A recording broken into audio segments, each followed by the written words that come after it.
Science of Winning Podcast, episode number 6. Hello and welcome back once again to the Science of Winning Podcast, your number one source for learning how to win in your sport, where each week we dive into the minds of championship-winning athletes and coaches to discover how champions think and what they do to achieve athletic success. I am your host, Lyndon Gortney. Now, once again, our mission here at the Science of Winning Podcast is to teach athletes and coaches how to win in their sport. We want to teach them the principles, the proven principles of winning in competition. Our objective is to get real, measurable results for athletes and coaches.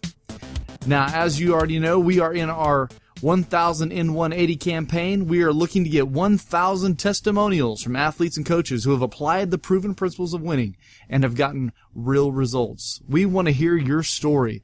We want to hear what victories or what results you've gotten using these principles. It doesn't have to be a huge win or a huge victory.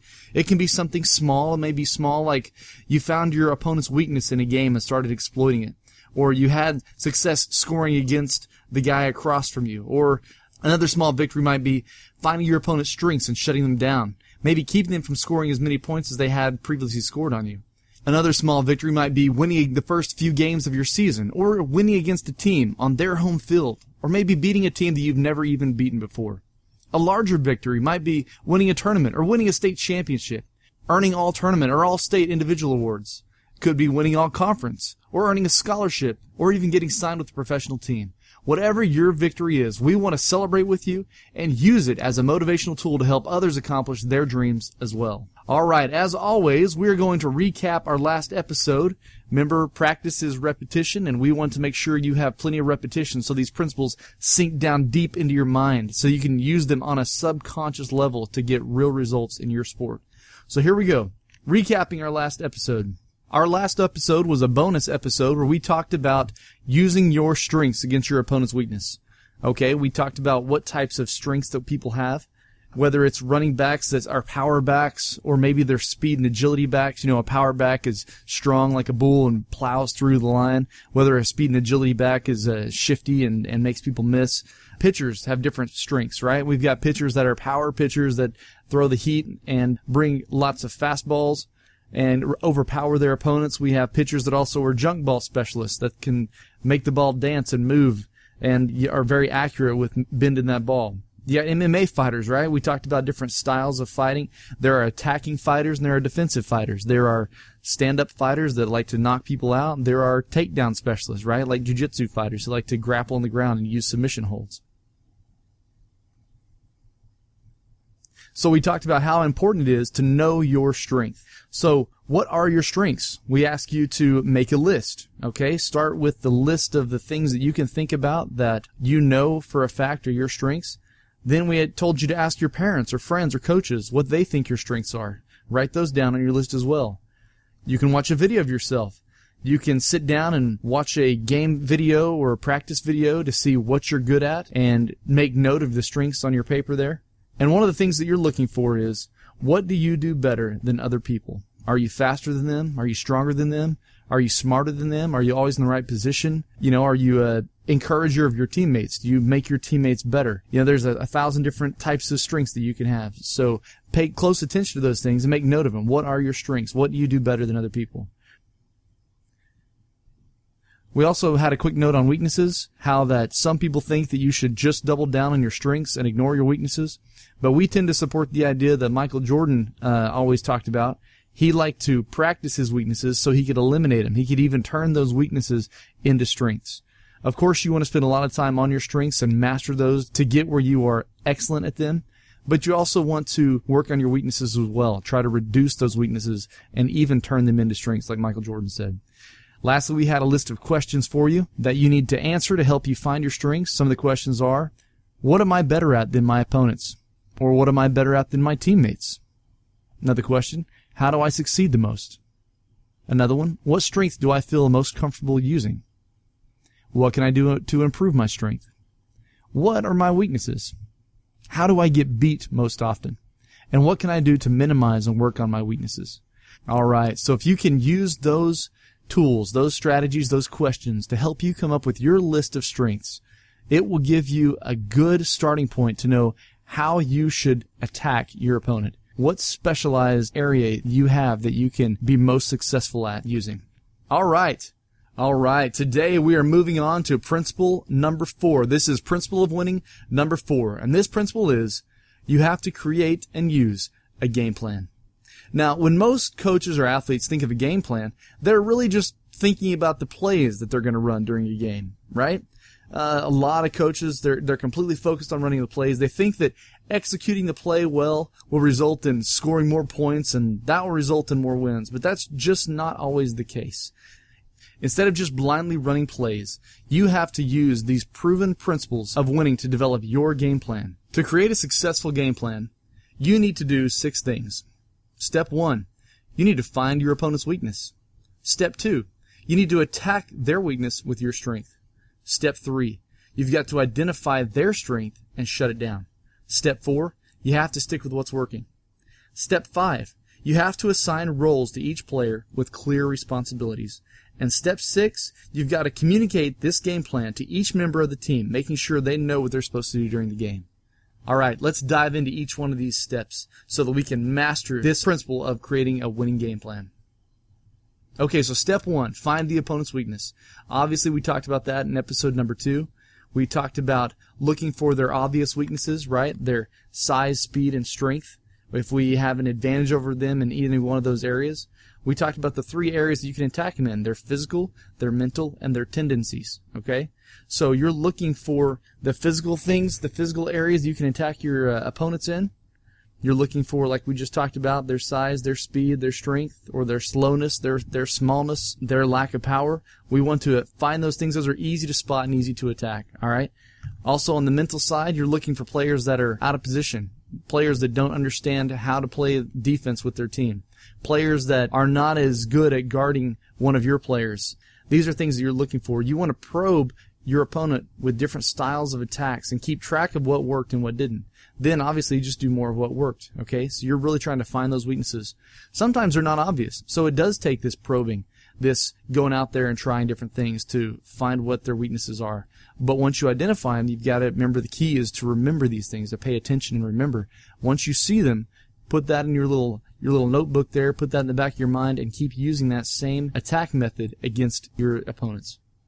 All right, step 2, attack their weaknesses with your strength. Okay, once you know what your opponent's weakness is, you've got to line up your strength against that weakness. Okay, we just got done with the last lesson talking about knowing what your strength is. If you can use your strength against your opponent's weakness, it'll be so much easier to take him down. So what's your strength? Do you guys have lots and lots of speed? Do you have one player on your team that can absolutely fly? Well, match that player up against their slowest player in as many ways as possible. If one of their faster players are guarding your faster player, use a pick and roll type situation or a screen or some sort of maneuver like that to force the weaker or slower player onto your faster player so that you can gain that advantage against him. Or do you find that attacking one side of the field or the ice or the court is more effective for you guys? Well, then keep doing that. If you are succeeding in that area, you got to keep going with it. Step 3, identifying their strength and shutting it down. Okay, we talked about this in episode number 4. Finding the opponent's strength and neutralizing it. You've got to find out what their biggest weapons are against you, and you've got to take them out. You've got to shut them down. Whether you do that by putting your best defender on them, whether you do that by pitching around them, whether you do that by creating more distance between that threat and your team or the ball or your head if it's boxing or MMA. If they're big sluggers and throw lots of heavy fists, you want to get more distance from there, right? So we want to neutralize whatever their biggest strength is and stay away from it. And obviously, we've already talked through a lot of these principles, so if you want more details, you can go back and listen to the previous episode to remind you how to do this. Step number 4 is stick with what's working. Obviously, you've got to find ways that you have succeeded and continue doing more of that. If you find ways that you haven't succeeded, well, eliminate those things and go back to doing more of the things that you have succeeded at already. This may look like looking back at your season and saying, okay, so far we have won 5 games. How have we won those games? How have we scored the most? Who's been our top scorers? How have they scored? You know, asking questions like this, once you get the answers to those questions, you can then say, okay, we have had 2 guys that have scored the most points, and we have had them score the most points by passing to them on the outside, by, getting them into the middle of the field or the court, by, et cetera, et cetera. You find out where they've scored from. Have they scored from long distance? Have they scored from close in? Have they scored on long plays or short plays? You've got to identify what's worked for you and build your game plan around doing more of that. This is another reason why it's very important to keep good stats, right? Have your bookkeeper or your guys that are working that are sitting on the bench waiting for their turn to play. Make sure they are taking copious notes, not just who has scored, but where they have scored from, how they have scored. Step number 5, assign roles to each player with clear responsibilities. You've got to match up the strengths of your players with the roles that will best allow them to use those strengths within the parameters of your game plan. If you've got a player who is an incredibly great shooter or one who's incredibly fast, well, you need to put them in a place where they can use that speed or they can use that shooting ability most effectively so that they can have the most opportunities to succeed for your team. And step number 6, you've got to communicate this game plan with each member of your staff and of your team. Make sure that every player knows what they're supposed to do during the game. They need to know not only the plays that you're going to run, but their individual assignments, their individual positions, their individual responsibilities. Sometimes you're going to assign a player a responsibility during a certain game that they won't have in the next game. For example, if the other team has a player that you're wanting to shut down and they are an incredibly fast player, well, you may put your speed player on that person to defend them. You may pull them out of their normal position or out of the normal zone that they would run or out of their normal place and stick them on that individual and have them, like we talked about in the past episode, maybe doing a box and one type situation where their sole responsibility is to neutralize that player, to frustrate them, to shut them down, and to match speed with speed and to keep them from hurting you. So that may be an additional role or responsibility or an assignment for that one game that maybe the next game you play, they don't have that super speedy threat. So you don't need your fast player out there playing man-to-man on a certain guy. He can just play his regular defensive position. All right. If you go back and watch great teams, great athletes in their championship games, they have performed this process flawlessly, and that is how they've got their victories. They know what their opponent's weaknesses are, and they keep attacking them. They use their strength to attack those weaknesses. They identify their opponent's strength and work everything together to shut that strength down. They stick with what's working. They keep going back to the same thing that's succeeding. They assign roles to each player with clear responsibilities, and then they communicate to every single player on the team and on the staff so that everybody knows what they're supposed to do, when they're supposed to do it, what their responsibilities are, what their assignments are, what their positions are, so that everyone can execute and be on the same page. As always, during the course of this podcast, we want to always be improving and finding better ways to help you. If you can see ways that we can improve this podcast, if there are questions you have, or if there are ways that we can better serve you and add value to you, please reach out to us on Facebook. Just go to facebook.com/Science of Winning Podcast or search Science of Winning Podcast up in the search bar. Just a reminder once again from the start of our show, we have officially started our 1,000 in 180 campaign. Over the next 180 days, we want to gather 1,000 testimonials from our listeners of how you have used these proven principles of winning to get real results. Tell us your story about how you've used these principles to gain a competitive edge over your competition. Just head to our Facebook page and post your success story today. Now, if you have a sport or a position that you would like us to break down for you, let us know. Just go to our Facebook page and post your question there, and we will answer it either directly to you or in a podcast episode.